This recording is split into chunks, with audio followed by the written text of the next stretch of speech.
kanyang na-conquer sa Eat Bulaga. Pero ngayong gabi, may extra challenge na harapin ang phenomenal star na si Maine Mendoza. Or, well, I like to say, Mendoza. Ang Pagchichika Minute! Take it away, Maine.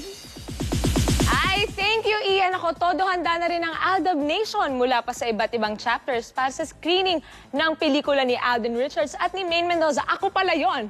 Na Imagine You and Me this Wednesday. Yan ang chika, ni Katatibayan. Excited at hindi na makapaghintay ang Aldab Nation sa nalalapit na showing ng inaasahang kilig movie of the year na Imagine You and Me. Kaya ang fans mula sa iba't ibang chapter, todo rin ang paghahanda upang ipadama kina Maine Mendoza at Alden Richards ang kanilang suporta. May mga nagpagawa na ng mugs, t-shirts, tarpaulin, and banners. Priceless din para sa fans ang magazine collection na may pirma pa ng Aldab. Ang nakakakilig na tagpo ng Yaya Dab at Alden sa kalisere ng Eat Bulaga. Sana mas lumevel up daw sa pelikulang Imagine You and Me. Inaasahan namin na, syempre, hindi lang kilig, puno rin ng aral yung movie nila. Dahil daw sa Aldab, feeling good vibes parati ang Aldab fan na si Nanay Teresa Pineda na 53 years old na. Naging inspirasyon din sa kanya ang Aldab upang manatiling masaya sa kabila ng hirap sa buhay. Pantanggal ng stress. Yung everyday ba na usually, di ba, minsan may marami kang problema. Pero ngayon pagka nanonood ka, parang ang saya-saya mo lang. Kahilingan ng fans ng Aldab, sana manatiling mapagkumbaba ang kanilang mga idolo sa kabila ng tagumpay na nakakamit nila. At sana raw patuloy na makapaghatid ng saya at inspirasyon pa sa mga kabataan.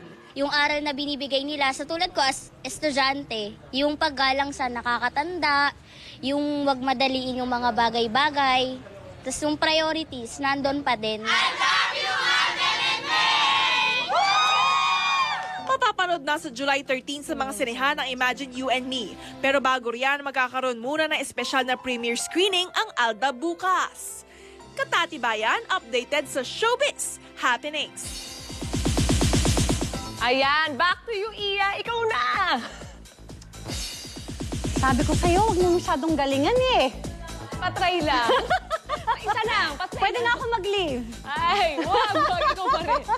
Ikaw kasi Maraming salamat, Maine. Ayan, mga kapuso, simula ngayong gabi dito sa 24 Oras, dadalhin namin kayo sa mahiwagang mundo ng Encantadia. Mas makikilala nyo rin ang mga minahal at mas mamahalin pang mga character ng Encantadia. First dyan, ang sangreng kayang pagalawin ang lupa at kontrolin ang mga halaman. Kayang makipag-usap sa mga hayop at humilom ng sugat. Ang tagapangalaga ng brilyante ng lupa at bunso sa mga sangre ng Lereo, siya si Sangre Danaya. May taglay na kakaibang lakas kumpara sa mga kapatid, tuso at magaling sa larangan ng pakikidigma at tapat sa kanyang panunungkulan at pagpapatupad ng batas sa kaharian ng Lereo. At kung hindi sila mga nakasangre mode, ang apat na kapusong sinang Glyza De Castro, Kylie Padilla, Gabby Garcia at Sanya Lopez, todo bonding at kulitan din off-cam. Yan ang chika ni Larson Tiago.